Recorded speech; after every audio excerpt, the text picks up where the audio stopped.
ప్రభుత్వ ఉద్యోగులు ముఖ్యంగా రాష్ట్ర ప్రభుత్వ ఉద్యోగులు టీచర్లకు సంబంధించి ఒక కీలక అప్డేట్ అయితే మనకి ఇప్పుడు వినిపిస్తోంది. చాలా కాలంగా చర్చల్లో ఉన్నటువంటి ఓల్డ్ పెన్షన్ స్కీమ్ అంటే ఓపీఎస్ పైన కేంద్ర ప్రభుత్వం పార్లమెంట్లో మరోసారి తన వైఖరిని స్పష్టం చేసినట్లు ఇక్కడ చూడవచ్చు. ఒక్క మాటలో చెప్పాలంటే కేంద్ర ప్రభుత్వ ఉద్యోగుల కోసం ఓపీఎస్ను తిరిగి తీసుకొచ్చే ఉద్దేశం ప్రభుత్వానికి లేదని ఇక్కడ స్పష్టంగా ప్రకటించింది. ఎందుకు ఈ నిర్ణయం తీసుకుందో ఇప్పుడు చూద్దాం. ఇకపై ఉద్యోగులకు ప్రత్యామ్నాయం ఏంటి అనే విషయాన్ని కూడా ఇప్పుడు మనం తెలుసుకుందాం.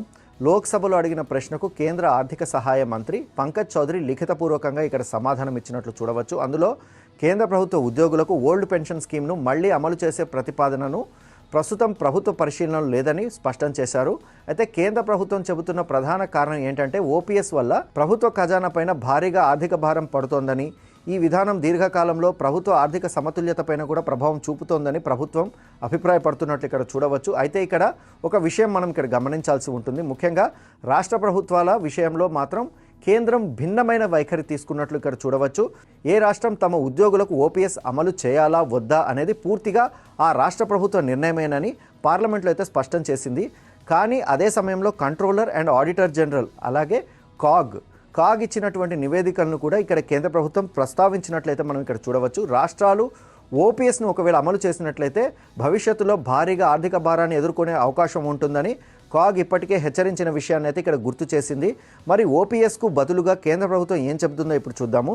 కేంద్రం ప్రకారం యూనిఫైడ్ పెన్షన్ స్కీమ్ అంటే యూపీఎస్ను ఒక ప్రత్యామ్నాయంగా అయితే సూచిస్తోంది. ఈ యూపీఎస్ స్కీమ్ను 2025 ఏప్రిల్ 1వ తేదీ నుంచి అమలు చేస్తున్నామని అయితే ప్రభుత్వం ఇప్పుడైతే తెలిపింది.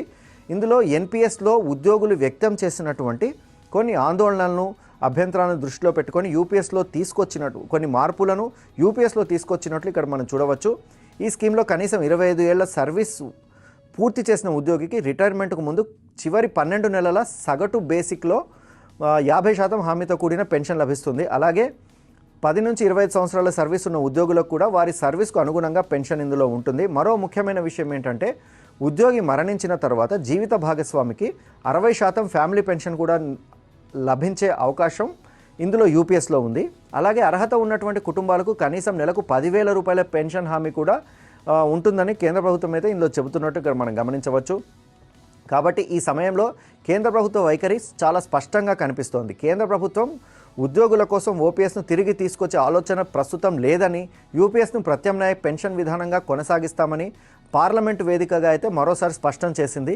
అయితే రాష్ట్ర ప్రభుత్వాలు మాత్రం తమ పరిస్థితులను బట్టి ఓపీఎస్ అమలు పైన స్వతంత్రంగా నిర్ణయం తీసుకునే వెసులుబాటు మాత్రం ఉందని కేంద్రం ఇక్కడ పేర్కొన్నట్లు గమనించవచ్చు.